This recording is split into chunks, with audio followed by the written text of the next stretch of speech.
Så vores kunder er det, man kalder B2B, eller det professionelle marked.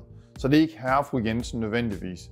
Vores kunder, det er hoteller, det er boligforeninger, det er kollegieværelser og lignende. Så er det også kommuner og deres bygninger. Det kan være skoler, det kan være administrationsbygninger og des lignende. Så vi henvender os primært til det professionelle marked.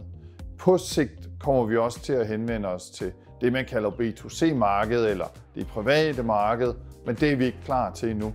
Argumentet for at gøre det her, som heller ikke er uvæsentligt, jamen det er, at når du sælger til det professionelle marked, så har de nødvendigvis ikke et krav om, at de skal have produkterne dagen efter.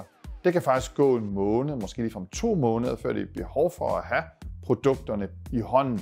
Og det har en stor betydning, når du skal bygge dit lager op, hele den supply chain. Hvorimod hvis du henvender dig til B2C-segmentet, altså det private segment, så har man en forventning om, når man bestiller et produkt på en hjemmeside, så har man det gerne inden for 24 timer. Og det har en kæmpe betydning på bindingen af produkter på lager for at kan ramme det segment. Så derfor vælger vi at fokusere på det professionelle marked.